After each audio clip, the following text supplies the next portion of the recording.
গাজায় দীর্ঘ 2 বছর ধরে চলমান যুদ্ধে হামাসের সামরিক ও রাজনৈতিক নেতৃত্ব মারাত্মক চাপের মুখে পড়েছে। এসবের মাঝেও কর্মচারীদের নিয়মিত বেতন দিয়ে যাচ্ছে ফিলিস্তিনের এই স্বাধীনতাকামী সংগঠনটি। স্বল্প বেতন, জীবনের ঝুঁকি নিয়েও স্বাধীনতার জন্য লড়ে যাচ্ছে হামাস।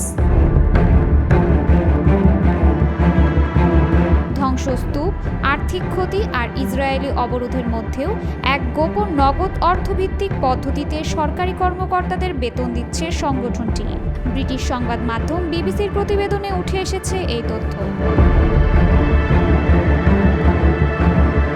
হামাসের গোপন এ ব্যবস্থার আওতায় প্রায় 30,000 সরকারি কর্মচারীকে বেতন দেওয়া হচ্ছে, যার মোট পরিমাণ $70 লাখ। তবে এটি পূর্ণ বেতনের একটি ক্ষুদ্র অংশ। যুদ্ধ শুরুর পর থেকে কর্মীরা প্রতি 10 সপ্তাহে সর্বোচ্চ 20% কিছু বেশি বেতন পাচ্ছেন।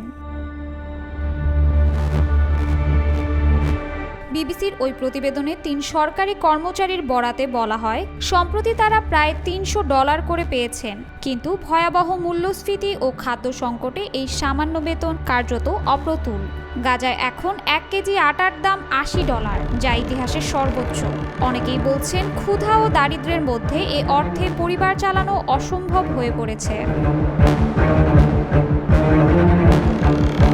গাজায় ব্যাংকিং ব্যবস্থা প্রায় অচল হয়ে পড়ায় বেতন তুলতেও ঝুঁকি রয়েছে। ইসরায়েলি বাহিনী নিয়মিত হামাসের বেতন বিতরণকারীদের টার্গেট করছে। বেতন বিতরণের জন্য কর্মীদের মোবাইলে এনক্রিপ্টেড বার্তা পাঠানো হয়। বার্তায় নির্দিষ্ট সময় ও স্থানে গিয়ে বন্ধুর সঙ্গে চা খাওয়ার আহ্বান থাকে। সেখানে পৌঁছলে একজন পুরুষ বা নারী নীরবে একটি সিল করা খাম দিয়ে চলে যান। হামাসের ধর্ম বিষয়ক মন্ত্রণালয়ের এক কর্মী জানান, প্রতিবার বেতন তুলতে গেলে তিনি স্ত্রী সন্তানকে বিদায় জানান, কারণ হয়তো আর ফিরতে পারবেন না তিনি। একবার তিনি গাজার একটি ব্যস্ত বাজারে বেতন তুলতে গিয়ে ইসরায়েলি হামলা থেকে প্রাণে বেঁচেছিলেন। অন্যদিকে হামাস পরিচালিত সরকারের এক শিক্ষক জানিয়েছেন, তিনি ছেঁড়া ও পুরনো নোটে 1000 শেকেল পেয়েছেন, যার মধ্যে মাত্র 200 শেকল ব্যবহারযোগ্য ছিল। ইসরায়েলি সেনারা দাবি করেছে, এবছরের মার্চে খান ইউনিসের নাসের হাসপাতালের হামলায় হামাসের আর্থিক বিভাগের প্রধান ইসমাইল বারহুমকে হত্যা করা হয়েছে। অভিযোগ ছিল, তিনি সংগঠনের সামরিক শাখায় তহবিল সরবরাহ করছিলেন। তবে হামাসের অর্থের উৎস এখনও পুরোপুরি স্পষ্ট নয়।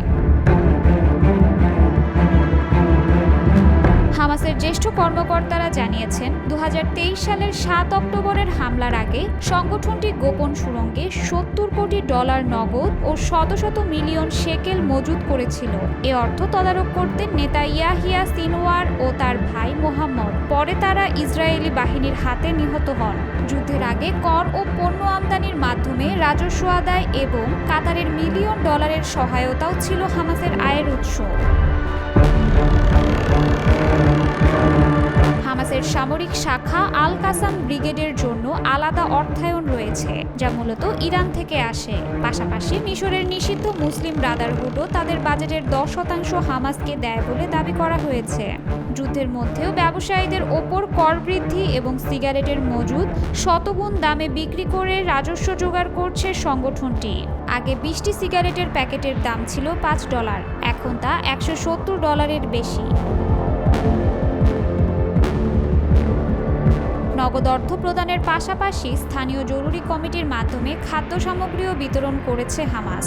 ক্রমবর্ধমান ক্ষুধা, দারিদ্র্য ও বৈষম্যের মধ্যেও ফিলিস্তিনের স্বাধীনতার জন্য নামমাত্র বেতনেও জীবনের ঝুঁকি নিয়ে লড়ে যাচ্ছেন হামাসের কর্মীরা।